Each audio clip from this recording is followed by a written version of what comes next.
On December the 1st, 2014, I walked out of the Melbourne Sexual Health Clinic in tears. I had a brown paper bag in my hand which contained my first month's worth of my new lifelong HIV medication. I was devastated. I don't remember much else about that day except making myself a very healthy dinner and getting ready to take my first pill. There were a lot of things running through my head. You will have to take this every day, forever. What will the side effects be? Will it work? And Gareth, really? What have you done? A condom has never looked so good. The moment that that pill passed my lips, the sense of relief that I felt was incredible. So here I am, 2 years later, speaking to you all. I want to start by thanking you all very much for the opportunity. Today means a lot to me for many reasons. For me, it is 2 years to the day that I took control of my life and my health back, after 3 months of feeling sick, scared, vulnerable, and hopeless. It is a day to remember and to pay respect to those who have tragically passed, some of whose family, friends, and partners are with us today in this room. It is a day to reflect on where we have been, where we are now, and where we need to focus in order to move forward. When writing this speech, I had trouble articulating in my mind why my story would be interesting for you all. I don't really feel like it's anything remarkable. I had to really think about why I'm going to stand here and do this. I'm standing here because HIV is still here, and I believe that sharing our stories is important. It raises awareness and hopefully breaks down the fear that is still embedded in people that we have of this virus. I'm doing this speech because I can, unlike many that we have lost. And I'm doing it for the people who are gripped by their own fear due to their own lack of knowledge and the stigma, whether that be internal or external, that still surrounds HIV in 2016. So where did this all start for me? I woke up on the day of my brother's wedding, soaked in sweat. I had the worst aches and pains I've ever experienced. I remember putting in my contact lenses that day and even touching my eyelashes hurt.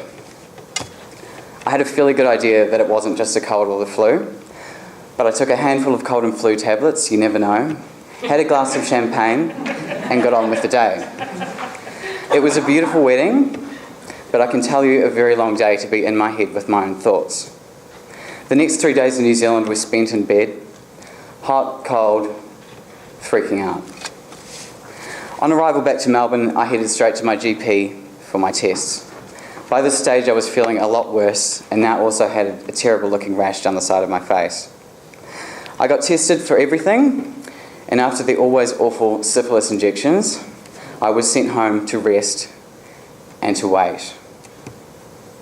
The diagnosis of HIV came as no shock after a week of feeling this way. This was all made a lot worse by the fact that I'd had way too much time on my hands to play Dr. Google. The next few months are a complete blur. Lucky for me, my GP was amazing. I was completely overwhelmed, so he staggered the information for me. Every visit was another step forward in my understanding of the virus. Despite having been an openly gay man since the age of 17 and knowing many people affected by HIV, I was shocked to learn that I actually really didn't know much about it at all. We never really talked about it. I never asked my friends with HIV many questions. I didn't want to be rude, and I didn't want to make them feel like possibly I had an issue with it. In the case of how it was transmitted to me, I didn't ask my sexual partner many questions either. I didn't want to make him uncomfortable, but to be honest, I didn't know that there were really that many questions to ask. When I had a conversation with my GP about it without bursting into tears, we decided it was time for me to start treatment. We're very fortunate here in Australia to have many options available to us, so we gave me time to think about it. I chose a daily tablet, simply that I take with dinner. I was also in a new relationship at the time, so simultaneously I was falling in love. There was a lot of emotions, good and bad, going on all at the same time, and to be honest, it was completely overwhelming. Not surprisingly, that relationship ended shortly after, which at the time felt cruel. But in hindsight, I'm so glad. I had to go and figure this out for myself. Sitting in my apartment now with my cat, I had to now face what I was really afraid of now: being alone. I had to also look at myself in the mirror and start the process of forgiving myself for getting into this situation. One thing that many people with HIV can be fearful of is the things that other people might think or say. No one could say anything to me now or at the time that was harsher than my inner dialogue. I was so angry at myself. So I reached out to my family and friends, and they were incredible. I've always known that I'm loved, but this is the time in my life when I really felt it. Some of those people are here today. Thank you. In the first months after I was diagnosed, I do remember feeling like I could feel the HIV in my blood. I felt like with the slightest move, I could pass it on. After 3 months of treatment, I became what we call undetectable. There are still many people that can't reach this target, and I'm one of the lucky ones. Protecting my health with HIV treatment also significantly reduces the chances of me passing the virus on. And I can tell you this is a very good feeling. Soon after, I enrolled in a weekend workshop for newly diagnosed gay men with HIV. It's called Phoenix and it's run by the wonderful people at Living Positive Victoria. Being in a room with the people in the same boat was a really great experience. We came from different backgrounds, worked in different industries, and lived on different sides of the river. But the fears that we all shared were all the same. Fears of being alone, rejected, discriminated against, passing the virus on, or getting sick. Hearing their stories made me very emotional, and I spent the first evening unsuccessfully holding back tears. I made some new friends, and we all walked out into the world on Sunday standing a little bit taller, feeling empowered, informed, and most of all feeling connected. What Living Positive Victoria do in providing peer support is so important, and it's the best thing I could have done. It was now time for me to start negotiating dating, sex, and new partners. At first, negotiating sex and working out when to tell a new potential partner was, to be honest, quite scary. I felt like I'd taken the fun right out of the whole thing. I was pleasantly surprised, however. Most people were quite well educated, or at least willing to learn more. Those that weren't comfortable either didn't call me back. To be honest, that could have been a bad joke that I've made. I'll never know. Or they thanked me for being honest and upfront.